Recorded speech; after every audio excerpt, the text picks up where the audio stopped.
Sorry. Have you seen this man? No, but I know him. How? He's my uncle. Is he in trouble? Perhaps. Can we go somewhere and talk? So what's he done this time? Your uncle worked for an independent branch of the government called Torchwood. Worked. Past tense. Right. I'm intrigued by his work. As is everyone. And you mean our work. There was a team. You worked for Torchwood? You won't get any information from me. You know, I don't even know your name. Dee Dee. And you are?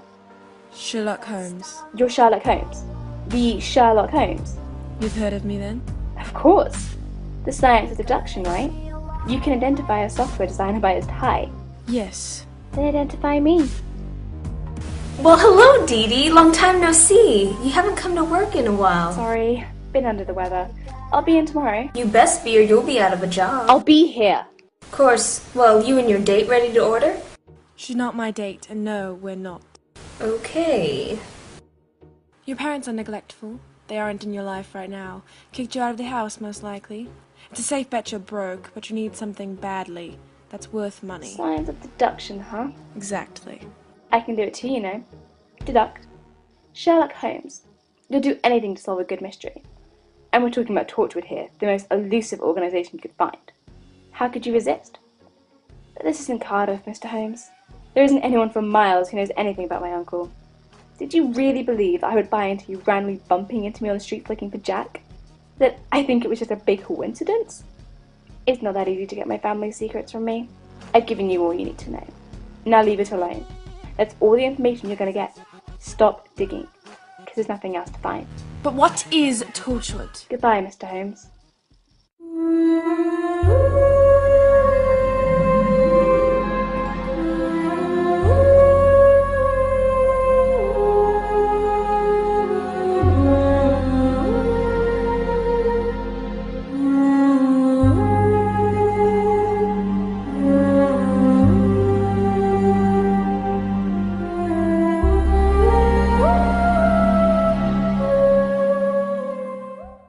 Look who came back. Shut up, Emma. How much did I get right? My parents are neglectful, Ha! but they didn't kick me out. There's always something. My parents just left me is all. They're travellers, nomadic like me. Couldn't be turned down even if they tried, which they did at first. When did they leave? My dad left when I was 7. Mum's been out of my life ever since. How can a little girl survive on her own like that? They can't. Not while sustaining a normal life anyways. I dropped out of school to get a full-time job and support myself. All my dreams went down the toilet.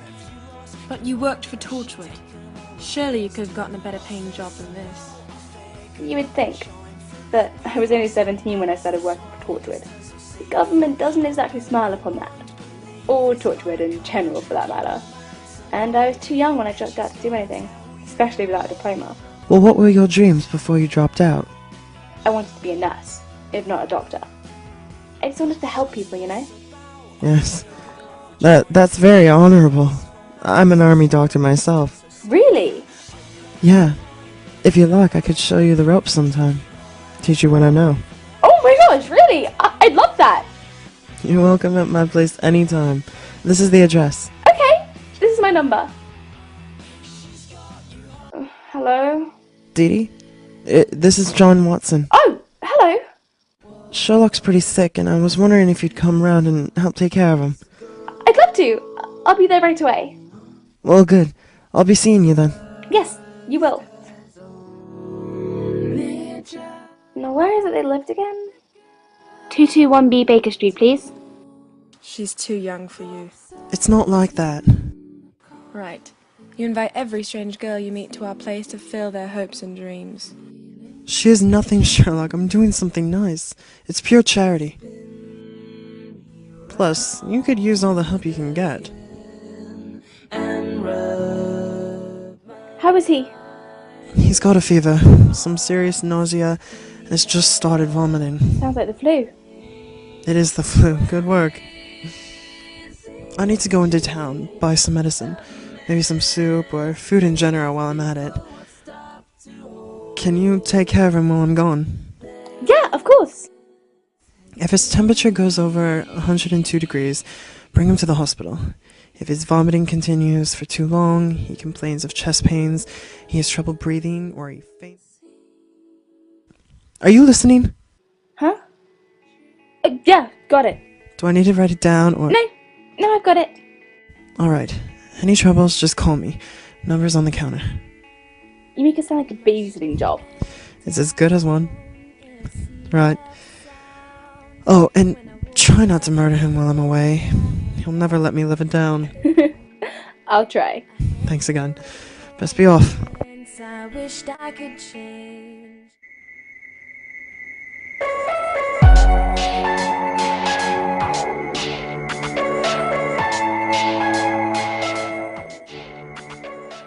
You should. I said I would. But not everyone is exactly eager to come to my bedside when I'm ill. Ugh. I'm not everyone, Sherlock. I'll get you some water.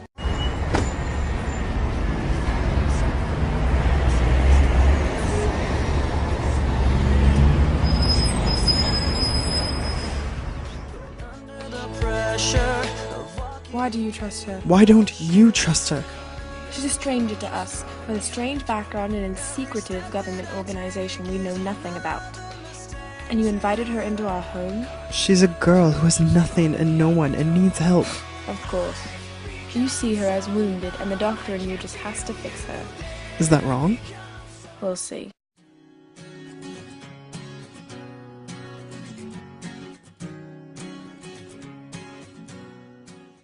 You do realize you have a human head in your refrigerator?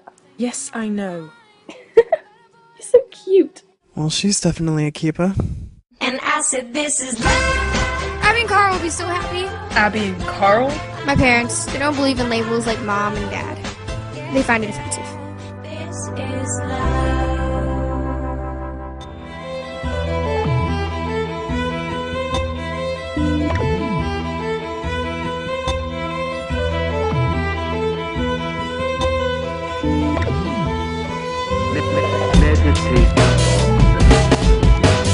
Meditate upon the golden. Well, What?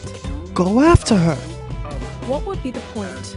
Obviously she's upset about something. Go find out what it is, Mr. Science of Deduction. Dee Dee! I saw your desk. It's covered with files on Torchwood. Easy. No! I get that I'm some charity case to you and John. I'm okay with that. I'm fine with that. That I can deal with. But my life is not some mystery for you to solve, Sherlock. My life is nothing but secrets that have been kept in my family for centuries, and I am meant to stay that way. I am the unsolvable puzzle. Leave my life alone, or we're done here.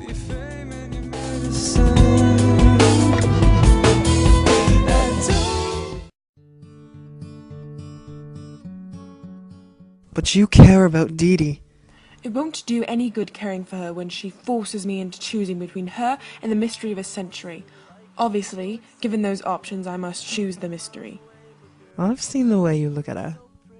You're in love. No, Oh, come I on. barely even know her. Well, that doesn't matter. It's a ridiculous notion. Do you even know what love is? The temporary loss of one's senses due to nothing more than release of chemicals into the brain. Yes, of course, I know what love is. Love is... Hello? Have you heard? Heard what? Turn on the news. What? What is it? You might want to see this with your own eyes. Miracle Day. Miracle Day. This is where you live. What do you want? We need your help. Seriously, this is where you live? For today? Tomorrow I won't. Ah, I see. Look, I know you don't want Sherlock prying into your life. I understand that, but we can't stay out of it now. Yeah? Why is that? I don't pretend you don't know. Oh, I know. Of course I know. But what does any of it have to do with me? You wouldn't be here unless it somehow had something to do with me. So, what? Torchwood. No. Dee Dee, if Torchwood can help... Torchwood is dead. See, I don't believe that. If Torchwood is so dead, then why are you protective over it? Because we take these secrets to our graves. But if Torchwood was still around, could it help? What if Miracle Day is just that? One day. I tell you about Torchwood, I've compromised my entire family's secrets. But what if it's not just one day? 12,342 babies are born every day. Add 6,646, 15,385 people that die per day. And we've got over 6 million people we don't know what to do with. Miracle Day. We don't have the resources to support that kind of population. Maybe I can try to round up the remains of Torchwood. But even if I did that, I don't see why you two would have to be involved. I'm sorry, but it'll take a miracle for you to get me back. Is that enough of a miracle for you? I'll tell you everything.